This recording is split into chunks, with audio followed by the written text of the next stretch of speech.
So, Berto, what is gaslighting? What is the definition of gaslighting according to Humberto Castañeda? It is basically where you're using deceptive tactics to try to convince someone of something that's factually not true, and yet by doing so, you do it so much, and you keep in character, so to speak, that the other person actually starts like second guessing their own reality. Yeah, it's a good definition. So we get a lot of emails about this, a lot of questions, and a lot of people are using the word on the internet these days. So I asked people to submit their stories of gaslighting. We received a lot of submissions, and I thought we would read a sampling of those and find out how people are using the term. So in this episode, I want to define the term, and I also want to discuss related topics, related concepts that perhaps might be more apt when people are describing situations where they might use the word gaslighting. There might be a more accurate, precise word to describe what they're going through. Maybe gaslighting is also changing over time. I don't know. But the main thing that I want to do in today's episode is try to learn how people are using it and also validate people's experience. Because if you're ever using the term gaslighting, as in that person gaslit me, in all likelihood, that person harmed you. And it felt bad, and it was perhaps even immoral what was done to you. And so you deserve validation, regardless of what word one uses to describe it. Also, major trigger warning. We are going to be talking about gaslighting and anything related to it, so make sure that you take care of yourself and maybe not listen if you might be triggered. This is the Psychology in Seattle podcast. I'm your host, Dr. Kirk Honda. I'm a licensed therapist, and I'm also a professor. Who are you, Berto? My name is Humberto Castañeda, and I'm an unlicensed computer keyboard operator. So the origin, as you mentioned, comes from a movie, but it actually goes back to a play, a British play called Gaslight, 1938. American Hollywood films adapted the play in 1940 and 1944. People talk about how movies today, how they're always doing, they can't come up with a new idea. Well, literally in 1940, there was a movie called Gaslight, and 4 years later, there was the same movie based on the same play called same name. Same name. So Hollywood's been doing this for a long time. And essentially in this play/movie, a man goes on a campaign to make a woman believe that she's losing her mind so he can get her jewels or something. He somehow finds out that she has a bunch of money in the house and he can't find it. And so he slowly tries to make her believe that she is losing her mind by moving the couch 10 inches or moving this and that. And when she walks in the room, she's like, why is the couch over there? And he's like, I don't know what you're talking about. And just over and over and over again, spoiler alert, it doesn't work in the end, and the evil man is caught. Happy ending, everyone. And then in the 1970s, the term gaslighting started to show up in the psychoanalytic literature. And then in the last couple of years, it started showing up a lot online. For example, Berto, you and I did an episode on gaslighting 4 years ago. And I recently listened back to it, and I asked you at the beginning if you'd ever heard of the term gaslighting. Mm-hmm. And you were being honest by saying you had never heard of it before. I think that's about right. It was about 4 years ago. I wonder what happened 4 years ago in our culture and our society where that started happening a lot and people started using the term. Yeah. Kind of hard to know. Totally hard. Impossible, really. All right. So let's go into the definition here more descriptively. It's a verb, to gaslight. The main definition is to purposely manipulate someone by psychological means to make them question their own memory, perception, judgment, or sanity. So this is, as you described, Berto, earlier, and as in the movies and the play, this isn't trying to get someone to change their mind on one issue. This is trying to get someone, and it isn't trying to convince someone of something. This is trying to get someone to, in general, almost arbitrarily in some instances, to get through arbitrary means like moving a couch. You don't really care about moving the couch. You're trying to get someone to question their own sanity, judgment, memory, perception. Right. In general, not just about this one issue, but in general, you're trying to make someone believe that they don't have the ability to determine fact from fiction, right from wrong, real from unreal. It's purposeful, it's manipulative, and they use psychological means, meaning that, you don't beat someone over the head with a bat to convince them of something. You use these very Machiavellian, very premeditated in the classic sense of the definition. And now, the word might be evolving in recent years, so we can get into it. But in terms of how it had been used for so long, this is the definition. This is the definition that still is in the clinical literature. Another way to look at this is to gradually undermine the victim's confidence in their ability to distinguish fact from fiction, right from wrong, real from unreal, with the purpose of making the victim not only believe that they don't understand how to evaluate reality, but also to make them dependent and subservient to the gaslighter. So it's pretty specific, right? Because it's based on a very specific situation in the movie and play Gaslight. And up until 4 or 5 years ago, this is how it was typically used that I would see. A campaign, Machiavellian, premeditated, trying to make someone question their judgment in general to make the person dependent on and subservient to the gaslighter. Usually, it was used in the clinical literature in domestic violence, intimate partner violence literature, which we'll get into later. And by the way, trigger alert on that. Now, by the way, it can be successful or unsuccessful to gaslight. So if someone tries to gaslight, like in the play, in the movie, the dude, the evil guy, tried to gaslight the woman, but it didn't work. And you wouldn't say that he didn't actually gaslight. He just failed at gaslighting her. You know what I mean, bro? Yeah, right. He was doing it. It's like, I guess it'd be attempted murder versus murder, Right. Or even, because for a while she was... no. So let me, I don't know. He committed gaslighting. He committed gaslighting. Right. So say I tried to gaslight you, and right from the beginning, you know that I am trying to gaslight you. You're still committing gaslighting. I'm still gaslighting, right? Yeah. I've still committed the gaslight verb, if you will. It's like you're not lying just because I didn't believe you. Exactly. I was thinking more of like if the goal was to ultimately drive the person insane, you happen to have failed at your goal, but it doesn't mean you didn't try. Right, exactly. So now, as I said earlier, almost always gaslighting is in the context of an abusive relationship. A dominant partner is trying to gain control over their partner through various methods. They will isolate the victim. They will physically abuse the victim usually as well, or intimidate. They'll put them down with name calling. They'll make the victim dependent on the perpetrator, and they will also gaslight the victim. So gaslighting is usually a part of an array of tactics, if you will, that will keep a victim powerless and subservient underneath the abuser. So that's usually what we're talking about when we're talking about gaslighting, right? In the same way that if you talked about name calling, for example, well, there's just name calling, like someone on the street calls you a name, and then there's name calling within a domestic violence or intimate partner violence relationship, where the name calling is part of a system to gain control and to put someone down. Makes Gaslighting sense. Is the same way, right? So, and now, this often results in, according to our observations of humans, when you abuse people and gaslight people, that the victims will feel like they're going crazy.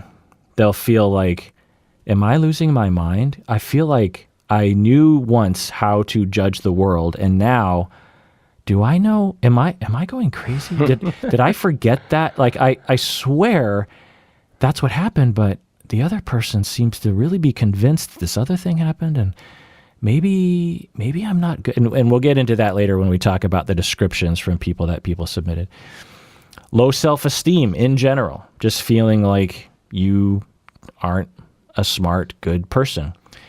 Subservience, confusion, anxiety, and depression. So mental illness, mental disorders of anxiety will develop under these circumstances, depression, learned helplessness, even psychosis can develop. As your grasp on reality gets more and more taken away from you, you can even develop delusional symptoms. Okay, so in light of that definition, as we go forward, I developed the following checklist, Berto, and you tell me if this makes sense to you. So gaslighting needs to have the following 6 elements, generally speaking. 1, the gaslighter needs to be trying to get someone to question their judgment. 2, they're trying to get them to question their judgment in general, not just on one issue. They're being manipulative, meaning they're Machiavellian, they're premeditatively trying to get someone. And then number 4 is it's purposeful, meaning that it's not accidental or impulsive or something. And number 5, it's for personal gain. So it's not something that someone's doing for no reason, even if it doesn't make a lot of sense, but it feels to the victimizer as personal gain. And number 6 is that, and this is more of just kind of a guideline, is it's almost always in the presence of an abusive relationship in general. That's not really a criteria, but that's something to think about. Like usually when we're talking about gaslighting, we're talking about abusive relationship. Not always, and certainly the language is changing, and again, we'll get into that in a bit. Or is it the following 6 things, which we'll define, which is motivated reasoning, shame lying, mental illness, the Martha Mitchell effect, creeping normalcy, or Stockholm syndrome, which we'll define in a second. So when we read the stories from the submitters, we'll evaluate those 6 criteria, or is it one of these other 6 things? I see what you're saying. Like if it fits the 6 criteria, you're saying that's gaslighting. But if it doesn't, it might be one of these other like related variants. Right. Related concepts, more precise concepts. And it could also be both. You could have someone both be gaslighting and have Stockholm syndrome involved. But anyway, so Berto, tell me, is this gaslighting? I'm going to give a history example. Did you say history? Yeah. So I guess it is kind of history because it is psychology in Seattle history. In that 4 years ago, I did an episode called Sexism and Christine Collins. So there's a movie in 2008, Clint Eastwood directed a film called Changeling. It's a terrible name for a movie. I mean, when you think of a movie called Changeling, what do you think? Yeah, it sounds good. It sounds like a movie I'd be into. It's like a horror movie, kind of sci-fi horror. Right. This creature has landed, and it's like Alien or something. Yeah, and it can change into different people, and the whole thing. No, it is a historical drama. Angelina Jolie plays a woman in the 1920s. So let me tell you the story, and then remember this movie is called Changeling. Okay, so a real story about a woman named Christine Collins, played by Angelina Jolie. Her 9-year-old son went missing in 1928, and it made national headlines. And the police found a boy who claimed to be, like months later, who claimed to be her son. And it was this big deal because everyone thought the boy was dead. It was like, it's been months, he must be gone forever. It was a big deal. So they found a boy who claimed to be her son. And so they had this big media event. And the boy gets off the train, and Christine Collins is like desperate, like, oh my God, my son. She immediately sees him and says, and in her head, she says, that's not my son. And she goes to the police officer. She's like, that's not my son. But and how much time had gone by? Months. Okay, so it's not like years where she wouldn't recognize her own son. Right. But enough time. And even then, it'd be like, But enough time where maybe, right? But, it'd be hard, Hard pressed.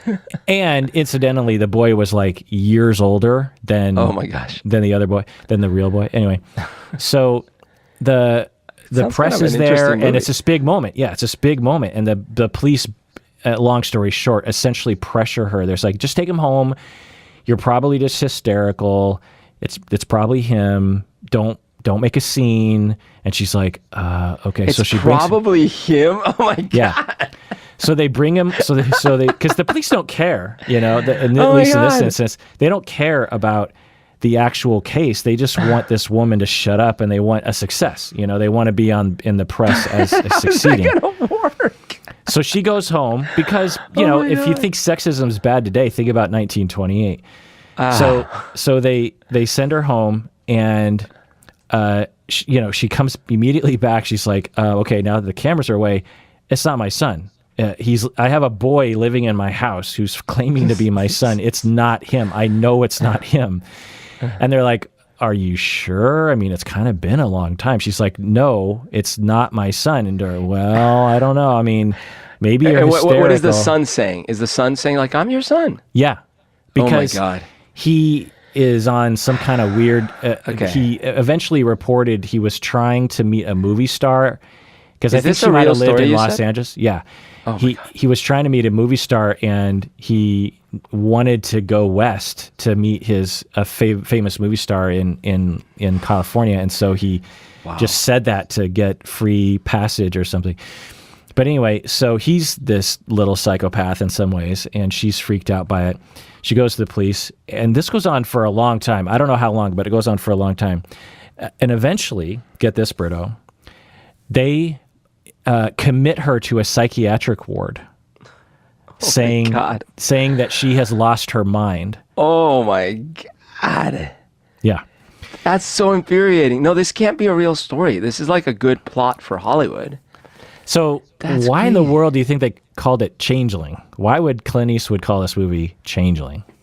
I mean, because the Maybe the kid boy changed the boy changed into a different boy. The boy almost has nothing to do with it. Nothing to do with it. It's mainly Angelina Jolie and her fight against sexism in the society. Oh my gosh. But anyway, I did a whole episode on this 4 years ago to talk about sexism. Is this gaslighting, Berto? Yeah, I mean, so, okay.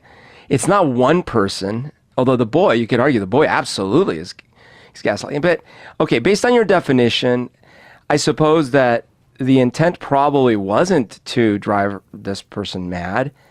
There was ill intent. So let's go through the criteria again. Trying to get someone to question their judgment, and then two, in general. Yeah, okay, that one's a little iffy. I think it's in the boy's best interest to get her to question her judgment, maybe in general, because then she'll maybe acquiesce to this crazy notion. Two, is it manipulative? yes, absolutely, by both the cops and the kid. Yeah, because they both basically knew. The cops were pretty immediately thinking, maybe we made a mistake. Is it purposeful? Was it on purpose? It is on purpose to lie to her. What's not on purpose, again, is I don't think they were like, okay, let's turn this lady into an insane person. But it's purposeful in that they know they're lying. Yes. Is it for personal gain? Yes, for the boy it is, and for the cops it is, because they wanted the case closed. Yeah. And then 6, it's not necessarily a part of an abusive relationship unless you count sexism, which you could. Is it motivated well, we'll get into that later. But okay, so now, is this a classic gaslighting scenario? No, because it doesn't involve an abusive relationship. But you could make a case that they were trying, the boy and the power structure were trying to get her to question her judgment, to accept the boy as her son, and move on with her life so other people win. The cops win, the boy wins, and she kind of wins maybe in their mind because she gets her quote-unquote boy back, right? Well, and if you had called the movie Gas Boy, I'd be totally fine with it. Yeah, they should have called it Gas Boy. Okay, so let's talk about different sorts of other concepts that are related to gaslighting. First off, let's talk about some synonyms. So mind games or head games are synonyms for gaslighting. Maybe on a smaller scale, people might use those.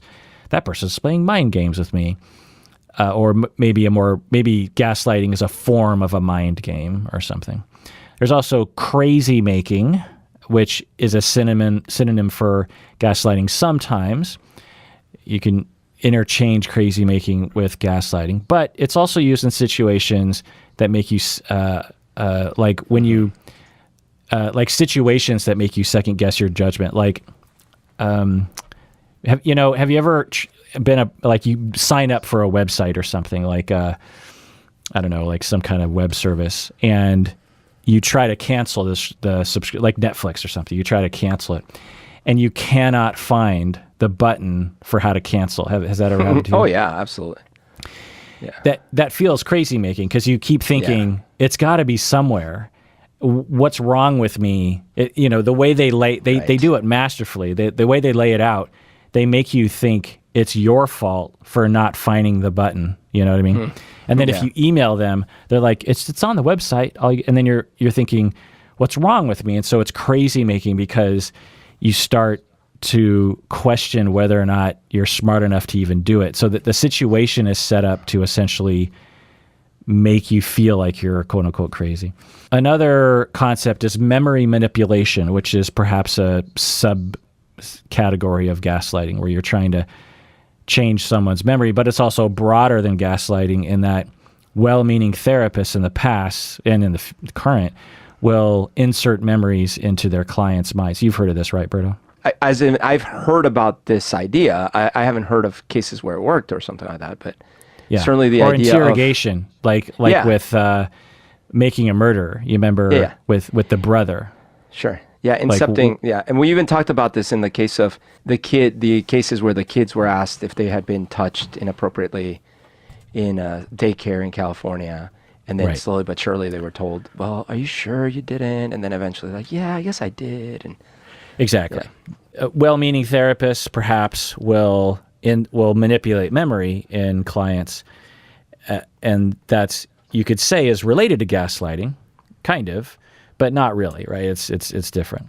Okay, so now let's talk about concepts that aren't really related to gaslighting, but can be confused for it. So creeping normality. What do you think that means, Berto? Creeping normality. That's the Overton window or something like that. Basically, if you get boiled alive like a frog, right? If you shift what's normal a little bit, and then people are like, well, that's weird, but then enough time goes by, you're like, well, I guess that's life. And then you shift it again. Like, well, that's not okay, but I guess we're going to have to deal with it. If you did it all at once, went from 0 to 60, everyone would rebel, the world would collapse. But you do it a little bit at a time, and then you look back, and all of a sudden you're like, what the hell are we doing? Right. And no one can tell how we got to where we were. Right. This is also called gradualism or landscape amnesia. What's an example of this in our lives today?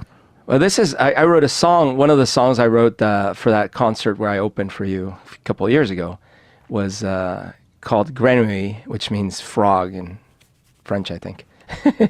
And it was about us getting boiled like frogs. And it's about global warming in my case, in that sense. It's that little bit by little bit, we're like, oh yeah, that's weird. We had another smoky season this year. Well, oh man, that's weird. And then the next year it's like, yeah, oh, there's no more snow in Mount Rainier. Oh, that's weird. Oh, they just, like I just saw a thing. All the kelp died in the Costa Rica. Oh, that's weird. And slowly but surely, our world collapses before our eyes, but we're like, little bit by little bit, getting okay with it. Right. Also, loss of privacy. I remember when the internet first started to ask you questions about yourself, like, could you give us your credit card? The vast majority of people said, never, ever put your credit card on the internet. Right. And now people just, including myself, just throw it around, Venmo and all sorts of things. Do you want me to remember your credit? Yes, absolutely. Remember. I don't want to ever type my number again. Yeah. Yeah, exactly. Some of us, we just don't even want to we don't even remember. It's like, yes, computer and the internet, please remember it for me. Instant buy. One click. But that's even, that's just credit card. I mean, talk about cookies and monitoring and your home listening device, that you literally have a listening device in your house that is issued by a major corporation that's trying to market to you. And we just do it willingly. It's fine, Yeah. Now, is it bad or good? I don't know, but I do know that if you would have asked people 20 years ago to have one of those, pucks or whatever, no one would have bought them. They would have thought Right. that's absurd. There's just no possible way that anyone would ever buy. But again, little by little over 20 years, we lose a little privacy here. We hand over our privacy here. We do a little bit more here. And before long, you're just like, yeah, what's the big deal?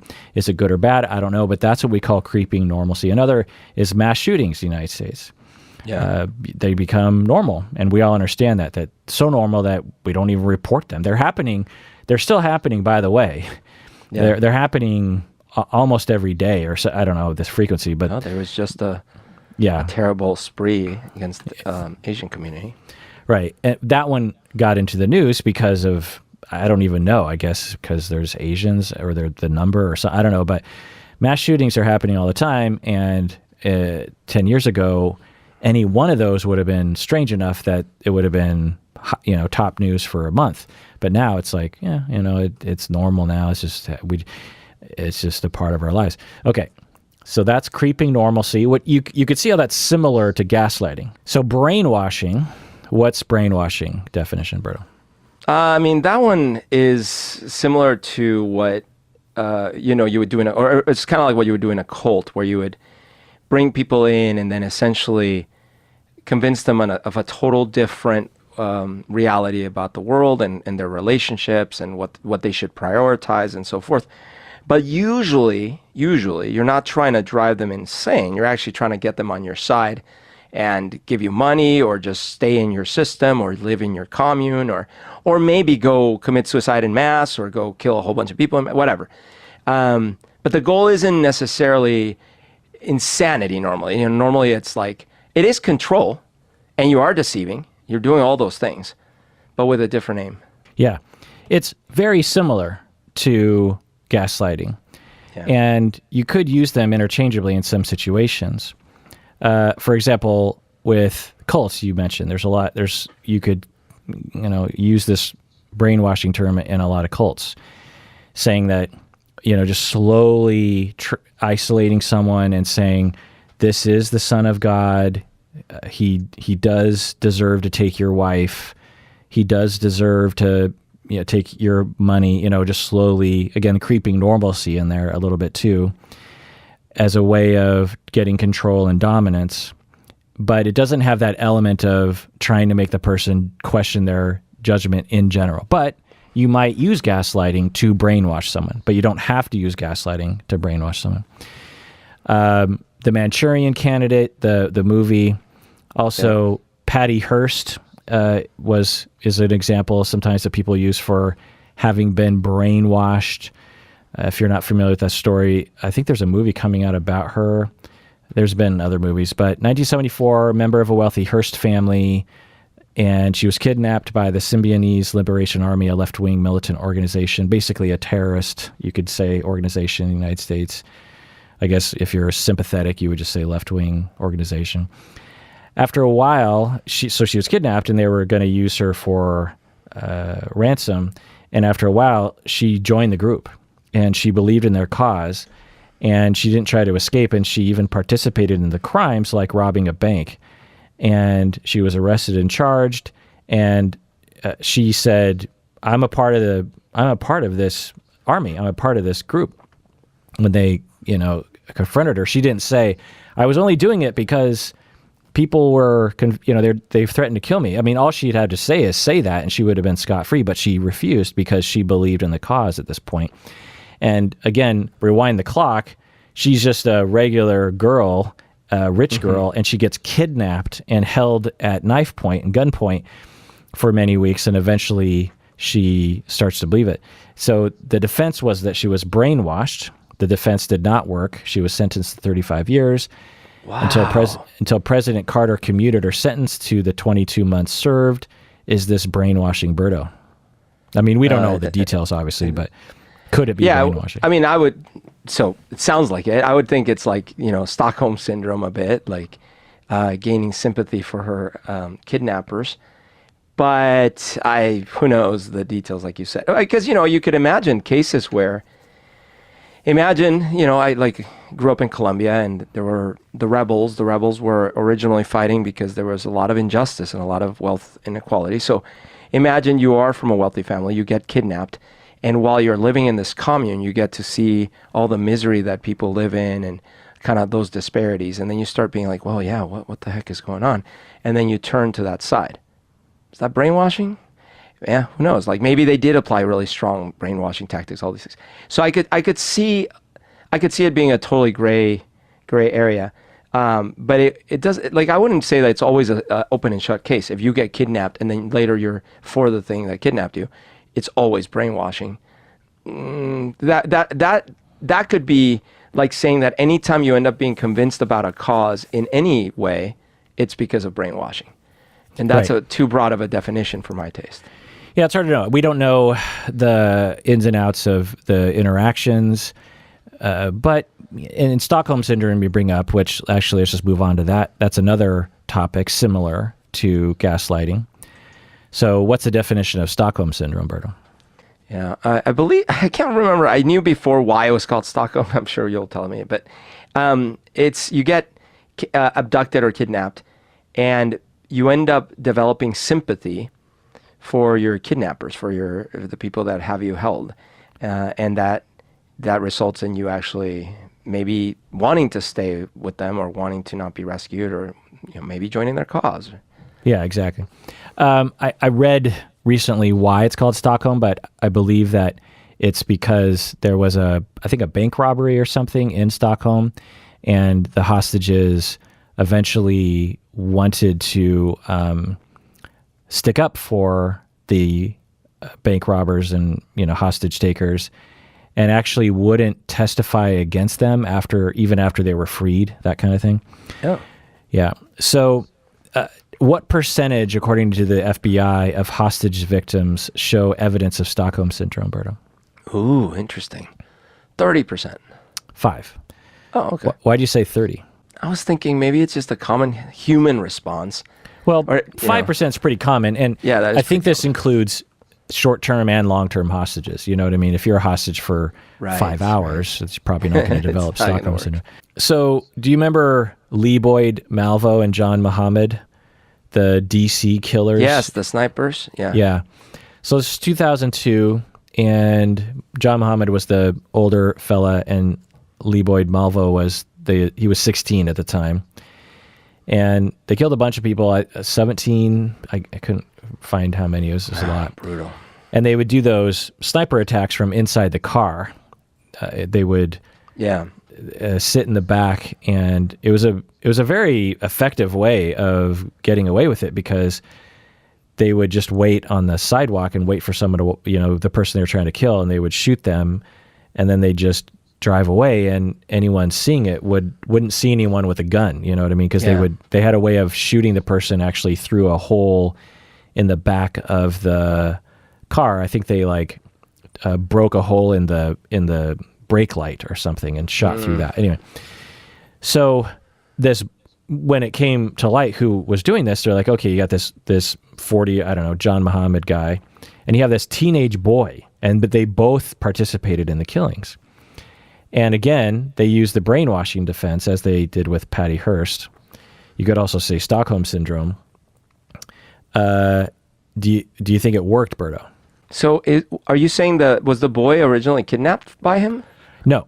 I don't know how I think they knew each other through family, or I don't know. But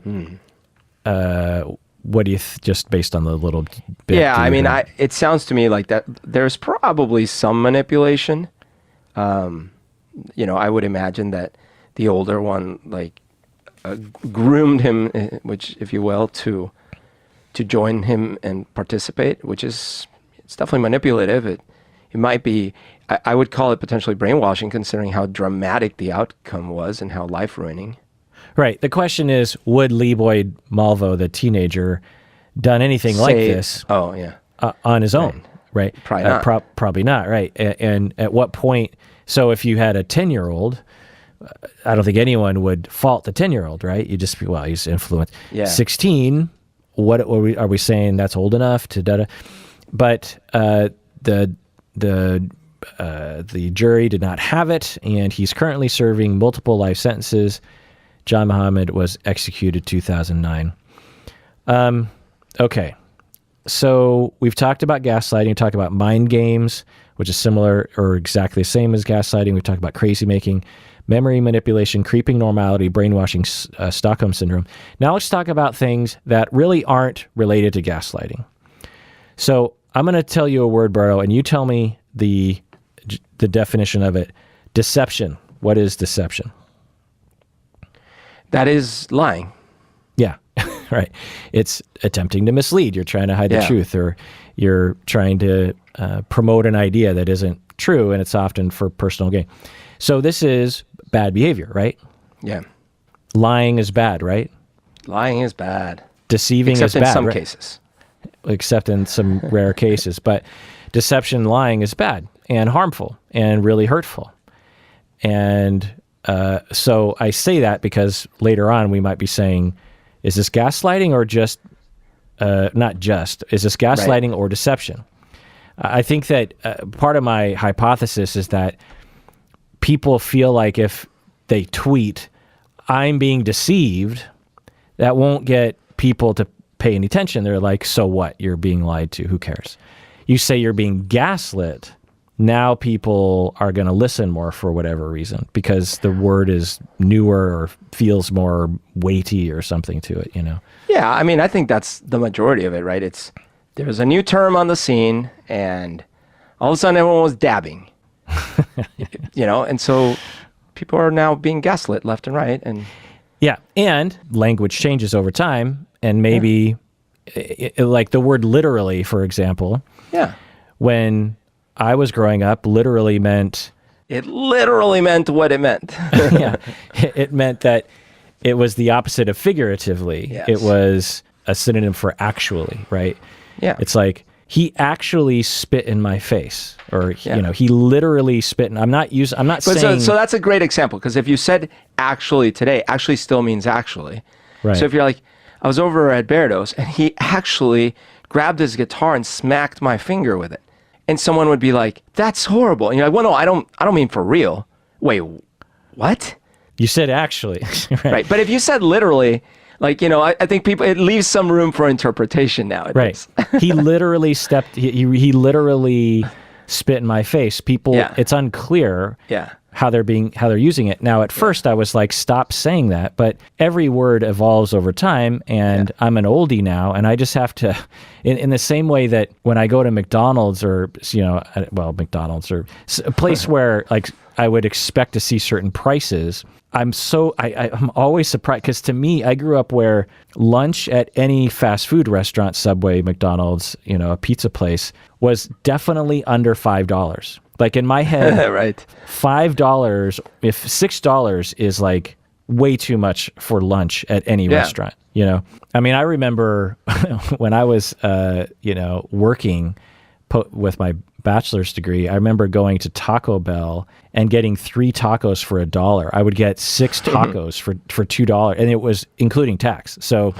you just gave them $2, and they gave you, you know, a bag of 6 tacos. And I was so poor, you know, that's all I could eat, right? I was just like, I guess I'm eating these 6 terrible tacos. But anyway, so the word gaslighting, I think, is changing, and I just have to live with that. Well, sorry, I will add that in reality, I'd venture to say most people never even knew what the original meaning was. Yeah. Like, I didn't really, like, sure, we did that episode, but in general, I don't know, 1 year, it sounds like 4 years ago or whatever, I started hearing the term. And then I just kind of went along with it, and I've probably used it here and there, and I wouldn't think twice if someone used it, because it was just a new word that got introduced. Yeah. But when you've been using it for so long, and in the context of domestic violence and intimate partner violence, it feels like it's a thing to me. You know, it's like narcissism. Right. Or when people use the word codependency willy-nilly or something, I'm like, wait, how are you using the word? And at first I want to say, no, that's wrong. You're using it wrong. But then eventually the dam breaks, and I'm like, okay, I have to accept that it's being used differently now. You know, that's a weird space, because if someone just comes along and for the first person that used literally in the quote unquote wrong way. Should we just give into that first person without knowing that the tide is coming? But anyway, Berto, motivated reasoning, what's the definition of that? Motivated reasoning is like where I have a conclusion I want to reach because I have a vested interest in it. So, I want to sell cigarettes. So therefore, I am going to, present the case for why cigarettes are fine. In fact, they're healthy. They're better for you. Do you know they're unhealthy when you're saying that? Absolutely. That's actually not motivated reasoning, actually. Oh, okay. Motivated reasoning is when you actually believe it. It's motivated. Your reasoning is motivated by emotions or bias. So okay. So let's say an example would be you sell cigarettes. You're a cigarette salesman. Sure. And you get data going both ways, that it's bad for you, it's good for you. And you cram that all into your head, and then someone comes up to you, some customer, and says, well, aren't cigarettes bad for you? And you'll say, no, lots of studies show. And you believe. You hook yourself up to a lie detector. You're not lying. So you believe that cigarettes are good for you. Right. The executives had the actual data. But the salesperson in this case, I don't know. I'm looking at this data, not that data, because I want to. Right. Or another person, say a smoker, someone who actually is smoking. Right. And you come up to them and say, why are you smoking? It's bad for you. They'll be like, actually, it's not that bad for you. It's fine. Or if I quit, if I only smoke 5 cigarettes a day, it's fine. We understand that's emotional perceiving, it's distorted thinking, it's motivated reasoning. Your reasoning is being motivated by emotion, that is, because to the person smoking cigarettes, for them to agree that it's unhealthy, they have to face their addiction, which they don't want to do. And so it's a bias that affects their reason case. So motivated reasoning is a very powerful effect that could be perceived as gaslighting under some circumstances, which we'll get into later. Okay, shame lying. This is my term, Berto. What do you think it means? I think it's kind of self-evident. Shame lying. I am ashamed of something, and so therefore I'm going to lie about it. Right. As an example, did you run off the cross-country course into the bushes because you had to go to the bathroom in an emergency? No, of course I didn't. That would be crazy. Right. Or a child will lie to get out of trouble, right? You come around the corner and you see that a light is crashed on the ground, and you knew that your daughters were running around breaking, they were being rambunctious. You come around the corner and there's a vase that's broken on the ground. And you're like, okay, who broke the vase? And they're like, we didn't do it. And you're like, well, how did this happen? They're like, I don't know. And you're like, were you being rambunctious? I thought I heard you being rambunctious. We weren't being rambunctious. We were just sitting here. Okay. They know that they bumped it and knocked it over and broke it. Are they gaslighting, Berto? Are they gaslighting? Yes, that's abusive. Yeah. Well, answer. Tell me. Well, no, it's not. It's not a gaslight. Right, but this is important because the shame lying concept is extremely deceptive to the victim, because under certain circumstances it can feel like gaslighting, but it's more precisely defined as shame lying. It's still wrong. It's still bad. You catch someone who has cheated on you, and they shame lie, and they say, I didn't cheat on you. That you didn't, you read it wrong. Or that was just a sarcastic text between me and we were just joking around. You know that they're lying to you. Is that gaslighting or not? Well, I mean, again, this is, I think, where the reality, the rubber hits the road. When people are just talking, that's fine. Like, you two better stop gaslighting me. Fine. But is it technically based on the criteria you laid out? No.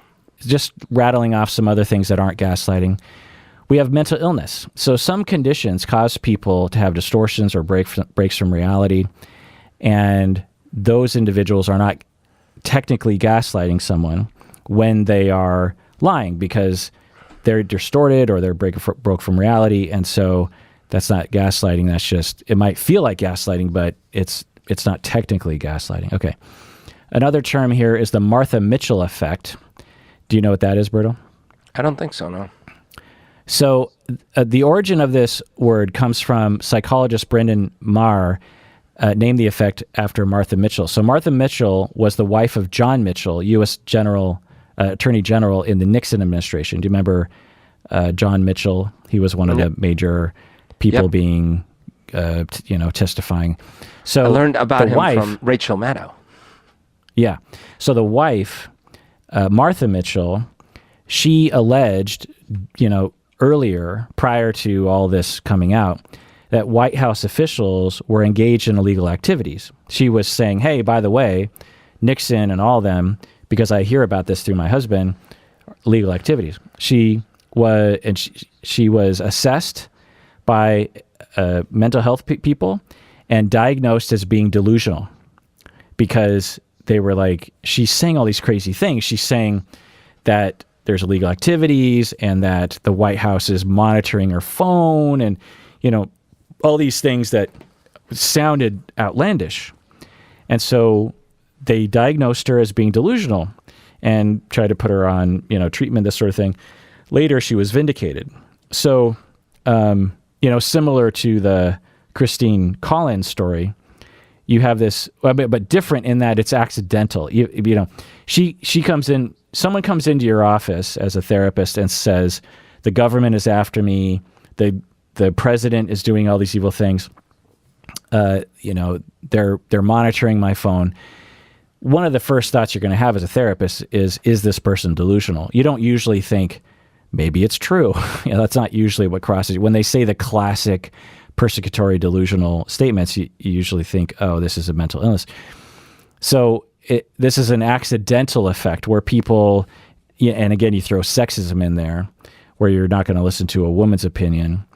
And it creates this situation where everyone is convinced. They're not gaslighting. They just, oh, she's crazy, essentially. Instead of, maybe we should be listening to her.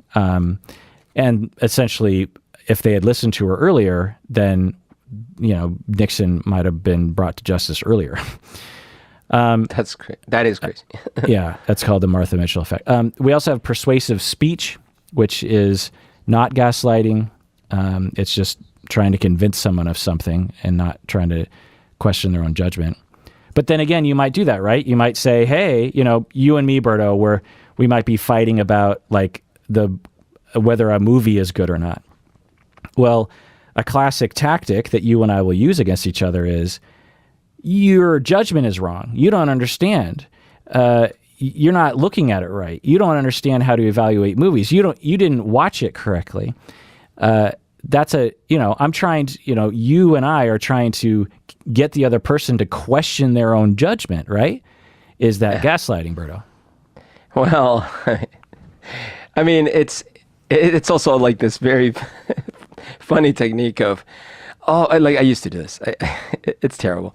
But you'd be like, that's because you haven't seen as many movies as I have. Or like some sort of like, right. You didn't take music theory. Oh, it's like a really conceited. But that's like gaslighting. That's just trying to be a jerk.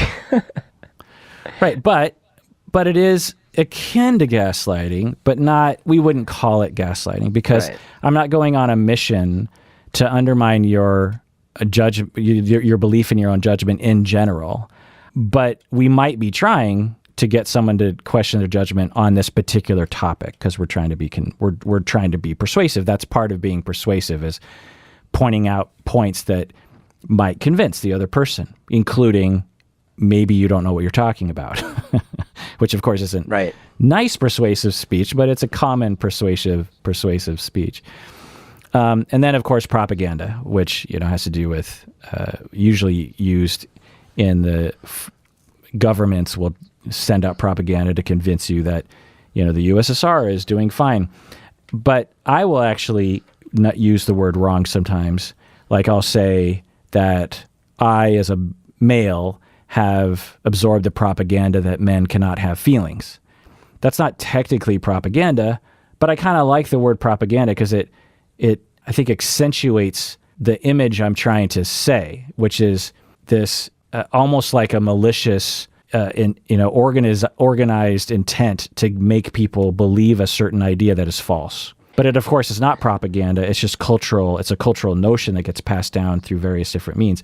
Might the government do it? Kind of participate in it, absolutely. But it's not strictly propaganda. But I like to stretch the word a little bit because it feels poetic to me in the way that saying, that person literally spat in my face feels a little bit more emphasizing. Okay, so let's go to the break. And when we get back from the break, let's actually go over people's submissions and talk about how people are using the word gaslighting. What do you say, Berto?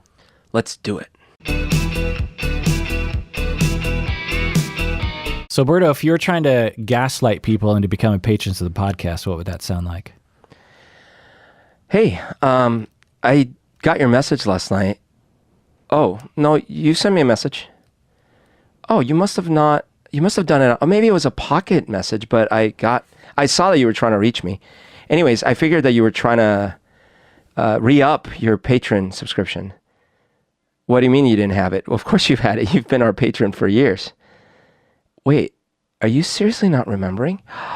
Is this maybe because of that thing we talked about? Well, you told me the other day about what your therapist said. Oh my gosh, you don't even remember that conversation? Oh, I'm so sorry. Listen, I think the best and only course of action for you now is to re-up your subscription, probably go up in a level. Before? Oh yeah, I think you were at the highest tier. Maybe we'll open up a new tier just for you. Okay, that sounds good. My God, you're eerily good at that. Okay, so a lot of people submitted their stories. I went on our Facebook page and asked, hey, submit your stories of gaslighting and we'll read them on the podcast. And we can't read all of them because there were a lot of submissions. And also, trigger warning, because we're going to be talking about severe abuse. So if you're triggered by that, take care of yourself. Don't listen or do it in breaks.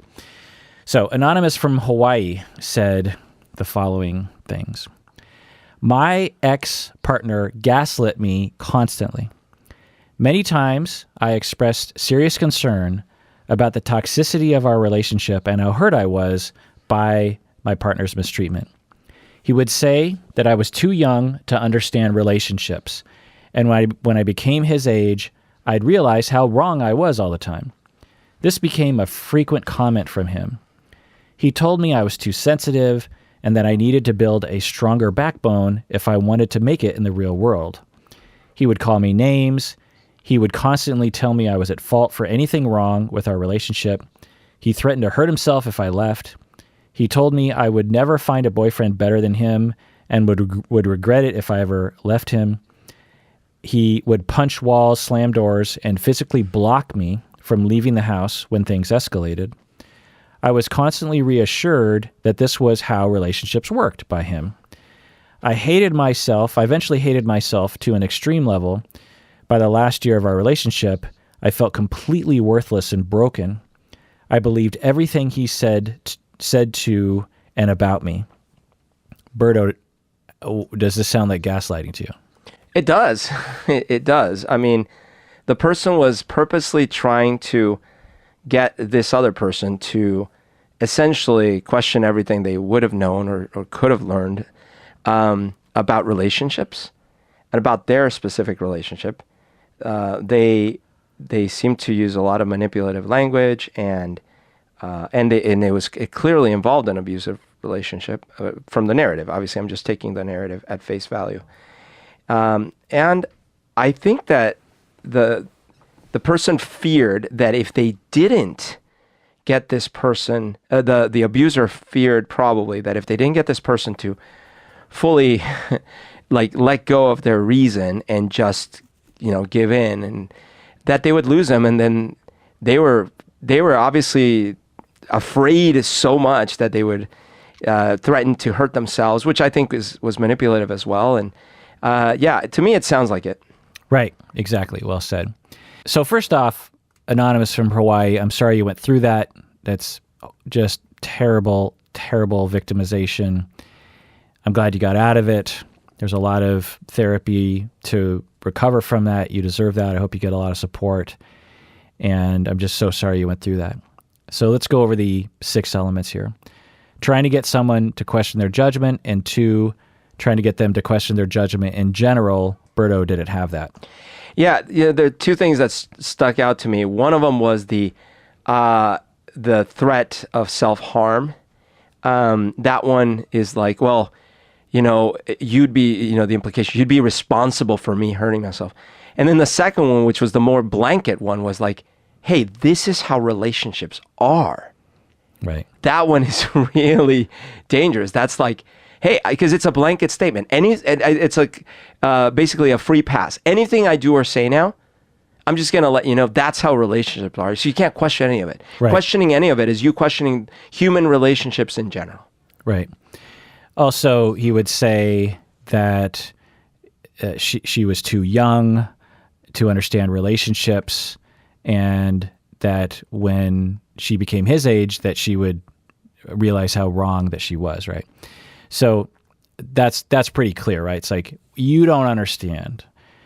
You're too young. When you're older, you'll understand. You're young and you don't have good judgment. And you repeat this for years, and you are unrelenting. The example that I give when I talk about gaslighting with my trainees is when you're in a fight with your partner, and you're both going back and forth, you're saying, but you said this, and the other person says, I didn't say that, and but you're wrong because this, and the other person says, I'm not wrong, you're wrong. You kind of go back and forth, right? Well, imagine if the person you're arguing with never once allows you to have a point. They never believe that they're to blame. They never relent. They are 110% sure that they are always right and you are always wrong. You might, even if you're pretty sure you're right, you're never 110% right. You never are 110% confident you're right. You're never 110% confident the other person is wrong. You're usually like, well, I'm 90% sure I'm right, and I'm 90% sure my partner is wrong, but I don't have a personality disorder and such. I allow for a little bit of possibility there. Who knows? But if you're interfacing with someone that is so confident and they never give in, then you might start questioning yourself, because you're thinking, well, he has 0%. He says there's 0% chance that he's wrong. I think there's a 10% chance that I'm wrong. So maybe I'm wrong. When you interface with someone that's, it's like when you're doing trivia games and you're on a trivia team. Have you ever done that before, Berto? Like a trivia team? Yeah, in fact, we've done trivia. Right. So when a question comes up and you think you know the answer, right? It's like a Family Feud thing, right? You think, right, I'm pretty sure the answer is 5, but Joe is 100% sure that it's 6. You're not going to gamble on your 5%. Yeah, you're not going to gamble on that you're 80% sure it's 5. Joe is 100% sure it's 6. We're going to go with Joe. So the same goes in relationships. When you're isolated and no one else is around because they can't gauge what's really happening, we have this bias that breaks us down over time. And so that's what gaslighters will use against you, is never give in, never apologize, constantly give the message, you don't know what you're talking about, you're too young, you're too this, you're too emotional, you're weak. Remember that time when you were wrong? Well, this is one of those times. And you don't have any comeback to that because they've never admitted they were wrong. They've never said there's a possibility that they're wrong. They seem so confident, and eventually you just become brainwashed or gaslit, which is, the condition. So going through our list here, it's manipulative, it's purposeful, it's for personal gain, as you said, to retain the relationship, and it's always in the midst of an abusive relationship. The Anonymous in Hawaii pointed out that he would punch walls, slam doors, physically block her from leaving the house when things escalated. So we're looking at, a pattern of abuse that gaslighting was a part of. There was a pattern of abuse, and a subset of that abuse manifested in the form of gaslighting. Okay, so now let's read another example. Oksana, she says, I'm being gaslit by my father. I'm having a pest problem in my apartment at the moment. I called my father a few days ago asking for help. I knew what his reaction would be, but I was hoping to get support for my pest problem in my apartment. Well, as usual, when I get emotional, he starts to question my sanity. He denied that I had a problem, even though I told him I have evidence that there is a problem. And he said I'm exaggerating. Berto, is this gaslighting? No. I mean, it doesn't fit the criteria you laid out. I wouldn't even use it in the common parlance term myself. I would just be like, I don't know, that seems a little more straightforward in my opinion, but you know. So what is it? Is it, well, first off, Oksana, I'm sorry you went through that. Your father, in your description, sounds like he's mistreating you. He is, you have a pest problem. You know you have a pest problem.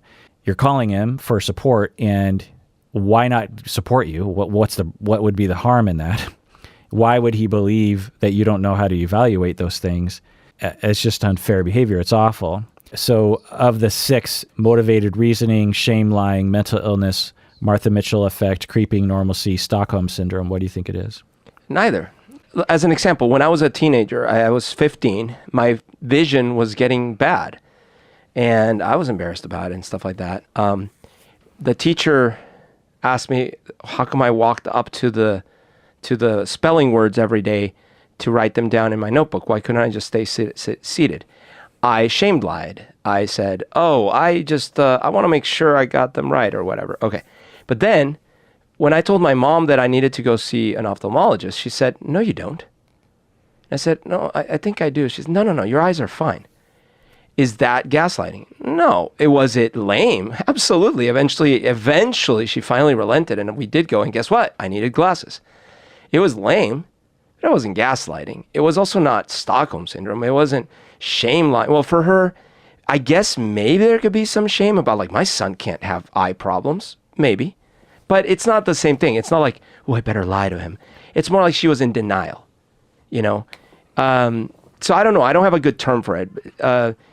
I think what the dad is doing is definitely crappy. Why would you question your daughter like this? Why would my mom not believe that I needed? Why would I be making up that I need to go to the, right? It doesn't make any sense. Yeah. But it's not gaslighting. So first off, I don't think we want to use the word lame anymore. That's ableist. I get it. Oh, it is? Yeah. I mean, because yeah, is lame someone that... The idea you're saying is your mom was she was mistreating you. She was letting you down. She was disappointing you, but you're using a term of, that's synonymous with having a hard time walking, essentially. That's funny because it's maybe because I didn't grow up here, because I've only ever known the word lame as the common parlance. That's not cool, man. Right. So for this person saying, I'm being gaslit by my father, I said I had a pest problem. He said I was exaggerating. The term I would use for this is motivated reasoning, because I don't know, because we don't know what his reasoning was, but that would be the first hypothesis I would pursue if I was trying to determine what I would call this, because I would suspect that he has difficulty with emotion maybe, or he has difficulty with people asking him for help, or he has an addiction maybe, and he has shame about that, and he has a hard time being responsible for other people's issues. So I think that that would be the hypothesis I would go down is, if someone told me, so I went to my dad, I told him I had a pest problem, and he refused to listen to me. He was totally convinced that I was crazy and I didn't know what I was talking about. I would imagine that's coming from a place of what I would call motivated reasoning. Now, if you, Oksana, want to call that gaslighting, then everyone is entitled to call it that, but I'll just tell you what I would call it would be probably not gaslighting. Because now, if in general, and you kind of hinted at it, Oksana, you said that as usual, as usual, when I get emotional, he starts to question my sanity. So if that was part of a larger campaign, which it kind of sounds like maybe it was, then you could make an argument that that larger campaign is a gaslighting effort. for some reason, maybe to control you or keep you down or something like that. I don't know. All right. So Subdi from India, she says, I was in an abusive relationship. He cheated and continuously lied to me and made me question my reality. He blamed me for provoking him to abuse me. He manipulated my friends to pit them against me. He denied things he said. After a year of therapy, I still suffer from self-doubt. Berto, does this sound like gaslighting? Well, that sounds more in the realm. The friends part, that's another one of those very controlling. Because if you are gaslighting someone, I would imagine, at least the times I've successfully gaslit people, I always needed to isolate them. Because if you have them talking to too many other people, almost to anyone else, but certainly to too many, and people they trust, they're going to start, putting too much evidence against my gaslight efforts. So I don't want that. So I'm going to want to say, hey, no, don't listen to your friends. Your friends. In fact, I'm probably going to make up stories about the friends. Yeah. And lie and be like, oh, you don't even want to know what they told me about you. Right. So it sounds like it. Or at least spin things in that direction. Things. You always said that she was always against you, and I saw it. She's bad news for you. That kind of stuff. Yeah, this sounds very much like gaslighting. So again, she says, he cheated and continuously lied to me and made me question my reality. He blamed me for provoking him to abuse her. So imagine you're being abused, you're being hit and mistreated, and then there's always this message of, it's your fault. You're the one to blame for me abusing you. Manipulated her friends to pit them against her. He denied things he said. So I'm reading between the lines a little bit too. There's probably a lot more in terms of a similar story of what Anonymous from Hawaii talked about, of this just never admitting you're wrong, always blaming the other person. Through psychological means, you are breaking someone down. And the fact that she's saying after a year of therapy, I still suffer from self-doubt, irrational self-doubt.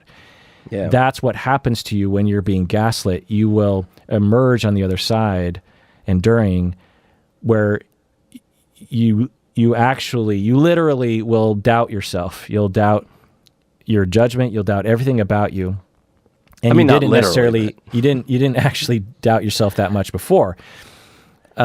That's what gaslighting will do to you. If someone is lying to you or mistreating you, and you see right through it, and at the end of the process you don't have any self-doubt, then it might lend itself to another word like deception or shame lying or motivated reasoning or just being in denial or something. So we hear this description of like ongoing gaslighting, ongoing blaming, ongoing pitting people against her, ongoing denying of things, never taking responsibility for personal gain, purposeful, all those things. Okay. Nicole from Massachusetts says, my husband has bipolar 2 disorder. He got the idea for us to get a dog. He asked me to locate shelters, research breeds, set up an appointment, and finally to submit paperwork to adopt the dog that we both wanted. Every step of the way, I was asking for reassurance that he really wanted to do this, and he confirmed that he did. Finally, the morning he was supposed to send the deposit for the dog, he flipped the script and told me he never said he wanted the dog, and I was ridiculous for thinking he could afford it. It was such an obvious gaslighting, but it didn't work. It was such obvious gaslighting that it didn't work. But it suddenly hit me how many times he had done this in the past, and it did work in the past to convince me that I was to blame. I do not really know if this is intentional behavior or just a result of polar opposite mindsets between his two mood swings given his bipolar 2. Berto, does this sound like gaslighting? Not as much as some of the others. Again, I'm just going by your criteria. So I don't, in any of these answers, I assume that I am finding the behavior bad. I'm sorry you went through these things. It sounds super not cool that you had to put all this work together. You got it all prepped up, and then at the last minute, the rug was swept out from under your feet. That said, even though it's mentioned that this happened, or this kind of behavior has happened before, I get a sense more of, and whether it's there bipolar or not, I get more of a sense of lying for convenience or maybe for shame. In this case, I'm not so sure if it was for shame. It's like, I think that the person clearly did have some ambivalence about getting a dog. Maybe they're not good at expressing their ambivalence. Maybe they're okay enough to go along with it, but they're passive aggressive, and then they don't actually want to tell you what they really think. But when they're finally put to the sign on the dotted line, they have no choice but to be like, and then they revert to lying because they're like, I never wanted. I can't believe you thought I wanted it. So is it manipulative? I think so. But it just didn't quite fit the full criteria, in my opinion. Yeah. If someone wants to say this is gaslighting, fine. It's not a technical clinical term, but in terms of the way I define it, it's possible, as Nicole, you say, maybe this is just a product of his mood swings. Because when you suffer from bipolar, it's not uncommon, given the two states of mind, as you put them, to have a completely different view of the world. Now, it's not normal, or it's not typical for someone to emerge from one of the poles to not remember things precisely, especially if it was recently, because it sounds like these things happened kind of recently. So maybe it was a shame lying mixed in with the bipolar there. I don't know. But there is one element that you talk about, Nicole, that could indicate, if we knew more data, that gaslighting is occurring, which is, it suddenly hit me how many times he had done this before in the past, and it did work to convince me that I was to blame. So maybe this is the first time you've realized in this one instance, wait, I'm being gaslit on an ongoing basis, and this time it just didn't work. Because in the past, because I'm guessing if it did work in the past, Nicole, I'm guessing that it wasn't just him denying it. It was, there was that psychological, manipulative, purposeful effort to get you to question your own judgment. So from the story, it's not classical gaslighting, but I suspect that if we knew more, there would be more that would actually indicate an ongoing effort of gaslighting by the partner. I'm not sure. Patron Natasha from California, she wrote in and said, personally, the military's approach to sexual assault is the closest thing to how you define gaslighting that I've experienced. My squadron was recently out on the carrier, and a female sailor was assaulted by a group of men in masks. You know, trigger a word. Yeah. So my squadron's response was to talk to the women only about keeping ourselves safe and walking in groups. And they gave us all flashlights. I asked around, and none of the men in my squadron even knew the assault happened because no one talked to them about it. The assault was confirmed as a real event later over the intercom one morning. The worst part, though, is the way male sailors speak of sexual assault as an imagined event, as if all women are conniving and manipulative. The only reason a woman would claim to be raped is so no one can call her a slut. Misogyny serves to keep women apart, to keep us to compare ourselves with one another, to not defend each other because we don't want to be a lame outcast, if you will, that can't hang with the guys. It's as if gaslighting is built into the system. I was much more vocal when I joined about all these kinds of injustice. Over the past 4 years, though, I've shrunken inside myself because of how alienating and lonely it is to be a woman with an opinion. I'm a bit ashamed of this, but I was tired of being excluded and associated with tension. I'm getting out next month, though, so hopefully the real world is more forgiving. So, Berto, gaslighting, what do you think? Again, going by the definitions, in my opinion, the males in this story, like the peer males, are probably acting more from motivated reasoning. They just don't want to believe it. It's not convenient for their worldview. And now some of them might be lying out of shame or might be psychopaths. Who knows? But the point is that, I mean, some of them were committing the crimes. yeah, exactly. So they might just be like, no, what? I've never heard of this. Right. Now, you could claim the system maybe is doing, at the very least, propaganda, maybe even some amount of brainwashing or something. But I don't know. It just doesn't fit the criteria. Like, to me, no one's out to explicitly drive the people insane. And there's no... and again, I'm not in the situation. By the way, the situation is beyond horrible. Even just that little brief account, like I can't believe it. It's terrible. Yeah, it's and beyond terrible. It happens all the time. And it happens all the time. So and it's studied. It's unconscionable. It's a statistical reality that sexual assaults are happening frequently in the military. Yeah. People of all genders, by the way, but particularly women. Right. Just going by definitions, I don't know. It doesn't exactly fit, but we certainly need a horrific word. In fact, I'd say, like, I wouldn't call this gaslighting, if anything, because gaslighting doesn't sound bad enough. This is awful. It's sexist. It's misogynistic. It's criminal. It's harm. Terrible injustice. The military is presumably a force for good, right? It's supposed to be there to protect our interests, which presumably have to do with human rights. It's supposed to be there to protect the innocent.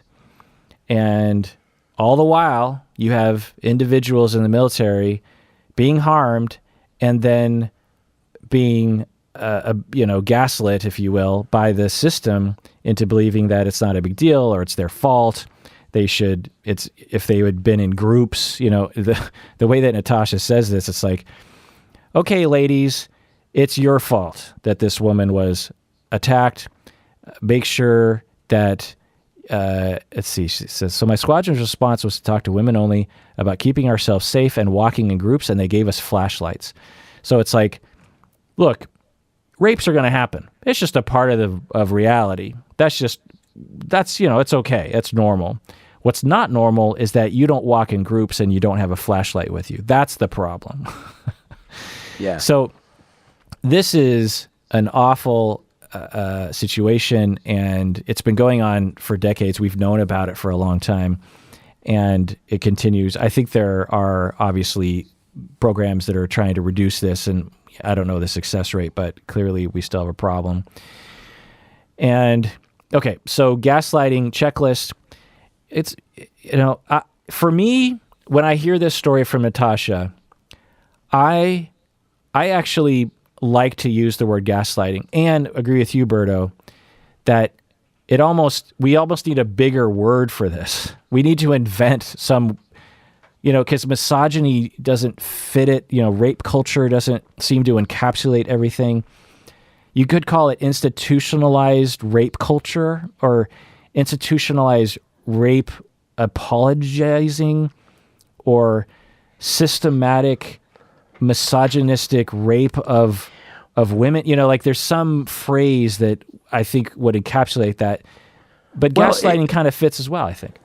Yeah, to me, it's a bit akin, not the same, but a bit akin to the institutionalized brainwashing, gaslighting, or worse, about racism, and certain areas of this country and things like that, where it's like, what? There's no racism, it's literally like what you see. Don't trust your eyes.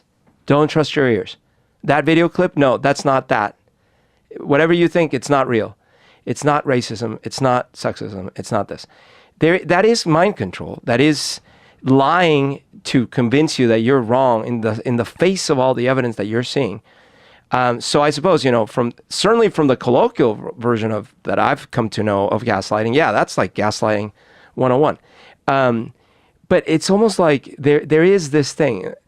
It's when it's institutionalized, it's so much worse. Yeah, and the motivated reasoning, a part of this, or the motivation for the gaslighting, actually would be a better way to put it, is the same as for the Catholic Church. When victims came forward of sexual abuse by clergy, the power structure wanted one, to protect the parishioners. I mean, they weren't psychopaths, usually, the power structure. They cared about the victims, but they also cared about their institution. They cared about their jobs. They cared about the optics of the Catholic Church. They cared about retaining parishioners and thus money and power. If they lost parishioners, they lost money, they lost power. So they were in a bind in their own mind. On one hand, they want to protect. On the other hand, it's so much easier to deny the reality and to just move the clergyman to another location and sweep it under the rug, because at least for tomorrow, it retains your power, it retains your livelihood, it retains your belief system. And hundreds or thousands of powered individuals made that decision either collectively or independently. And then what you have is an institution as a whole that is, in a sense, systematically raping children and denying it and covering it up and excusing it away. So as a system, that's how it works. Individuals within that system, because of the way the system operates, because of the policies and procedures that they have, that they use, and the culture of the system, the institution ends up gaslighting its parishioners, making the victims in society believe that they're the crazy ones, when it's not necessarily this evil genius at the top of the pyramid going, ha, ha, ha, ha, ha, I'm setting out to gaslight the people. It's the culture, it's the system, it's these individual little decisions. Again, I don't know, we can't be inside the minds of the power structure, but a parishioner comes to you and says, this clergy person raped me. And let's say that the power person believes the story. Well, that power person is thinking, okay, what do I do? On one hand, that clergy person needs to be punished. On the other hand, if I punish him, it's going to get public, and a lot of people are going to get upset, and there's going to be press, and there's going to be news stories, and there's going to be movies, and I'm going to get dragged into it, and the parishioners are going to get dragged into it. No one wants that. What's the easiest way to do this? I'll pray with the parishioner and say, I'm so sorry this happened to you. I'll take care of it. And then I'll slowly and quietly suspend the clergy and send him to another state, and everyone wins. That's the individual's decision-making tree that they make. Of course, it's immoral and wrong. We see that from the outside, but when you're on the inside and all the different factors, that's how a non-psychopath can make a psychopathic decision. And then you compound that 1,000 times and you have a psychopathic gaslighting institution. Am I making my case, Berto? You are. I'm just going to call it plutonium lighting. It's like, they put up all these they put up all these street lights in your neighborhood, maybe in your whole city, and you start complaining that you're developing all sorts of illnesses, your skin is peeling away, you're getting really sick. And it's like, no. And then you're like, I think it's the lights. It's like, no, it's not. You're just making things up. You always had that rash. Is this a true story? No, I'm just saying, like, it turns out they put plutonium rods in there. So the institutionalized version of gaslighting. I could just see that happening in the 50s in some Texas town. It's like, yay, plutonium. Right. Yeah, so the institutionalized version is plutonium lighting. But I was going to also say that you could imagine a more specific case of gaslighting, where imagine, in this case, the priest example, where you abused me, and it's like, no, actually, you have demons, and I need to work with you to exorcise those demons. And then like going down a whole path of making the person believe they're actually possessed and all that sort of thing. Right. So just getting back to the clergy, there were individual cases where that was happening, where someone came forward and the clergy or others would get the victim to believe that they're crazy. This was well depicted in the TV series Unbelievable that came out a couple years ago. I didn't see that. Yeah, I thought you did. I thought we watched it together. It was Netflix. Unbelievable. We talked. Oh, wait. We talked with Christy. Yeah. Sorry, about it. That's the one about the here in Washington State. Yeah. Yeah. Linwood. Yeah. I thought it was some show about priests or something. No. About it was about the rape victim that came forward, and then the police convinced or tried to convince. I thought you were her. gaslighting me about a show. Yeah. So to go to the military, you have a system that has a massive culture of sexism and misogyny, literal hate of women. Yeah. There's plenty of people in the military openly who will say, women shouldn't be here. I don't want them here. Get rid of them. They're weak. They're stupid. They don't know what they're doing. They're too emotional. Whatever the idea is get rid of them. And you have a system that makes subordinates lack power and advocacy for themselves. Shut up, stay in your place, be a team player, these kinds of things.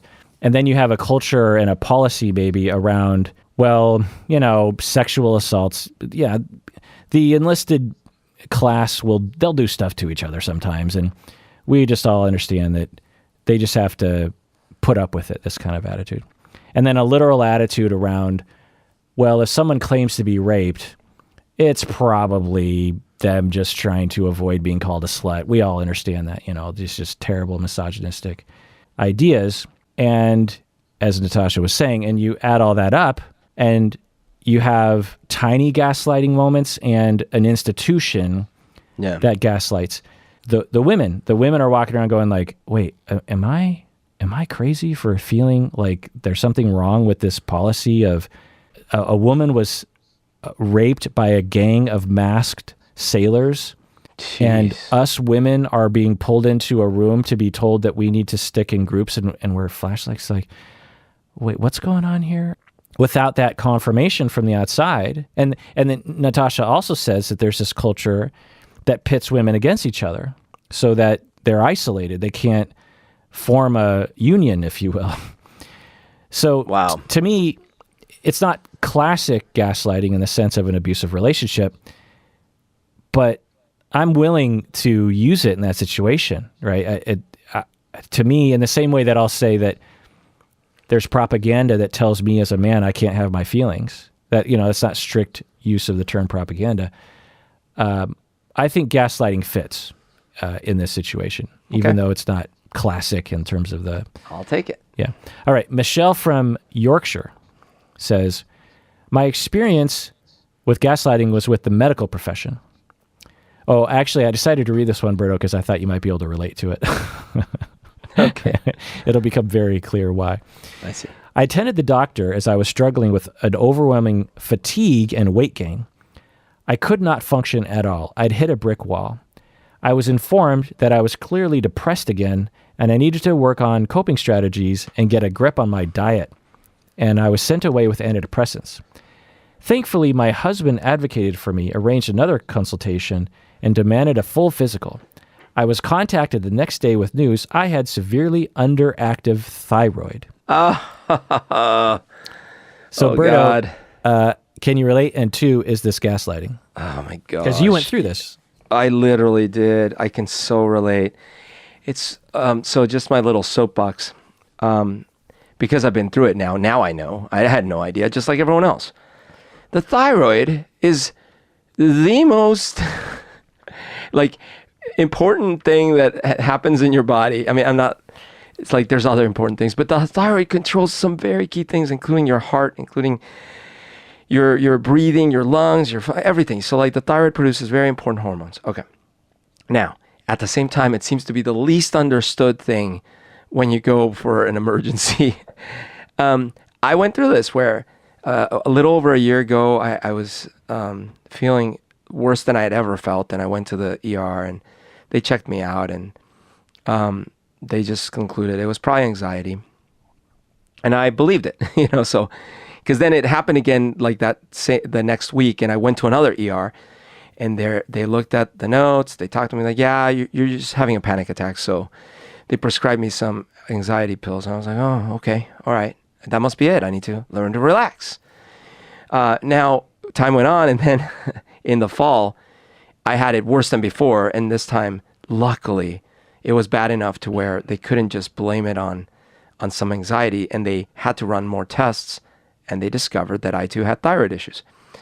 And then all of a sudden I looked back and I'm like, oh my gosh, I wonder how many times over the last few years I've been thinking I'm just having some weird funny feelings or anxiety, and I was actually having, actual hormonal imbalances from my thyroid. All right. So were they gaslighting me? I don't think so. No, they weren't. They didn't mean ill. Like, I remember the guy in the ER, the second ER a year ago. He was so kind and spent so much time to me, and he explained that he suffered from anxiety, and he told me how bad it can feel, and I believed it. And look, I've actually had anxiety before, and I thought, yeah, of course he wasn't trying to gaslight me or control me or make me question my own sanity. No, it was the opposite. Yeah. It's just that, unfortunately, there are these symptoms that I wish people were more informed about. People, I mean, in the medical profession, where they're like, well, just for shits and giggles, Yeah. let's run the following tests. Yeah. I would call this either medical incompetence. I would also call this motivated reasoning, because as a clinician, you really emotionally want to solve the problem. Yeah. And you might be under a lot of pressure to get to the next patient, and it's so much more convenient to say, this is an anxiety problem, this is your depression, because you write a script for antidepressant, send them home, and you can move on to the next patient because you're being pressured by your superiors to have a high productivity. I'm quite positive 95% of physicians would love to run all the tests with every single patient they have, but they can't. That's just not economically And the insurance feasible. won't pay for it. Right. So each individual is probably doing their best. They're probably, some of them might be incompetent. Some of them might not understand the thyroid. Some of them might be operating from motivated reasoning that they might later realize, oh, I was probably not looking at it with an open mind. Yeah. But you have a system, if we, again, want to, similar to Natasha's example, want to say that you have a system that is gaslighting patients, in that you have a system in the medical field, according to you and maybe to Michelle, that is, for whatever reason, just ignoring the thyroid as an option. Yeah. Maybe it's because it's rare. I don't know. I mean, I know a lot of people who have diagnosable thyroid problems, so it can't be that rare, Right. And so what is it about the system? Is everyone operating on good faith, but the system is oriented towards, I don't know, cheaper treatment? Because if the thyroid is implicated, now you're talking about much more expensive things, more involved, Right. maybe. So is that what the system is oriented? Maybe there's a policy or a culture that is actually gaslighting patients into thinking, like we could look back at you, Berto, before you were diagnosed, when you were going, and don't let me put words in your mouth, but correct me if I'm wrong, you're like, I kind of know what anxiety feels like. This doesn't feel like anxiety. Oh, totally. That's exactly how I felt. But they keep telling me that this is anxiety and everything's fine. So it must be anxiety. My ability to gauge my own body and my own anxiety, I must be wrong. I must be wrong. I must not be able to evaluate that. I must have a bad evaluator of my own body and my own anxiety, because they told me that I'm fine, so it must be anxiety. I am now questioning my ability to understand a fact from fiction. Yeah. And you started to question yourself, right? Actually, so this reminds me. So later on, so in the fall, after I had been diagnosed, so they put me on a medicine. The medicine controls how much thyroid is produced, how much hormone is produced. But a couple weeks in, I started feeling horrible. And so I ended up going back to the ER a couple times because I felt horrible. And again, they were like, yeah, I don't know. I mean, it sounds like they said you said they diagnosed you with the thyroid thing. And that's probably that. Go home. And it's like, okay, fine. And so it was like, even though we knew this, I was still not getting help. And then I remember at one point, even I was talking to someone I know, and even they were like, well, are you sure it's not just like maybe you kind of being anxious about the fact that and I'm like, no. And turns out that the medicine, as they had prescribed it to me, the dosage was too high and it had dipped me too low. And now I was having hypothyroidism. And until someone finally listened to me at one of the ER visits, they were like, okay. And then they ran a test and they're like, oh yeah, I think you're too low. Finally. And I was like, thank goodness. So then they adjusted the dosage, but it was so frustrating. I'm like, why isn't anyone understanding that? I get what you're saying, and I've felt that this is not that. Right. So is any one of those individuals, according to your estimation, maliciously trying to make you question your reality? No. Yeah. But the system was making you question your reality. Yes. The way that because your experience probably isn't unique. Especially given what Michelle is saying, it's like an exact thing, right? Or a very similar thing. In my, as I start to hear these stories and sort of think about it, I think that there are situations where it doesn't strictly meet the old criteria of gaslighting, but we could sort of expand it in the same way that we might expand the word propaganda, like I would say. Anyway, okay. So let's talk about a couple more here, Berto. Actually, we don't have time, so let's skip down to this one. Well, no, let's see. Yeah, this one. A few years ago, my husband, now ex, and I were expecting a child. And he smokes weed often, and I asked him to smoke outside instead of in our apartment, which he agreed to. I thought it might be better for the baby. I also had morning sickness that was very affected by any scent. One day I stepped into his office and I saw a huge plume of smoke coming out of his mouth. It was obvious that he had been smoking inside, against our agreement. Yet he insisted for several days that he hadn't been smoking. He was so insistent that I began to doubt myself. I had to remind myself of what I actually witnessed. Otherwise, the facts started to feel twisted to me. Berto, is this gaslighting? Oh my gosh. That facts started to feel twisted to me. That one is, facts started to feel twisted to me. Sounds scary. That's when you're like, what? Yeah. In that instance, you would say, well, it's gaslighting-esque at the very least. Yeah, right. But is he on a mission to make you question your judgment in general, or is it just about this issue? And is he shame lying? He's probably shame lying. Yeah. No, that's probably right. He's terribly ashamed of either his behavior or his addiction, by the way.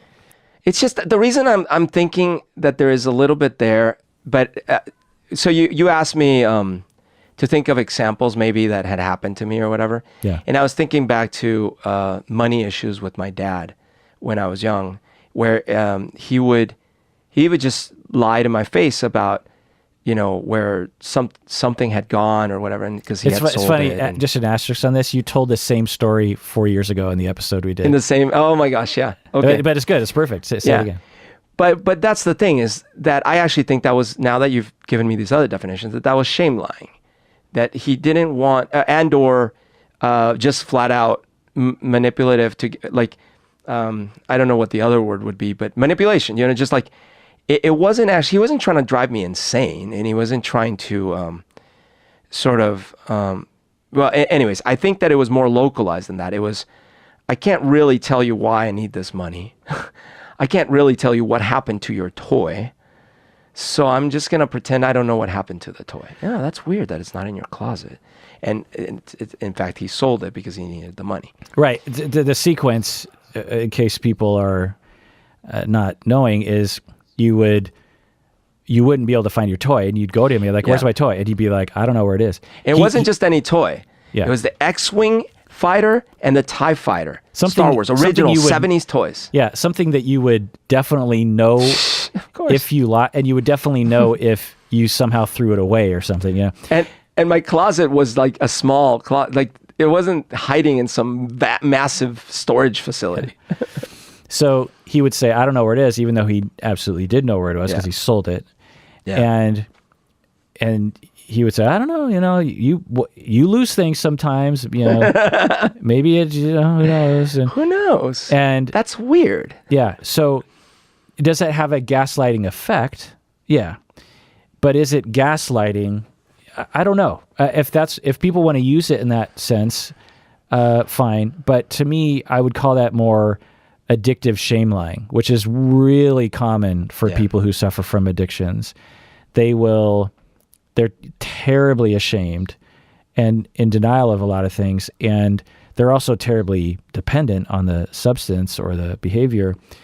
And they will do anything to retain that relationship with the substance, and including lying, because to admit, yes, son, I took your stuff and sold it, then it's well known, at least to one person, that they have a big problem and that they've got to change. If they, at least in this tiny little moment, just sort of shoo away the child, say anything to get the child to move away, they survived that one moment retaining their connection to the substance. They don't have to question things. They don't have to answer any more questions.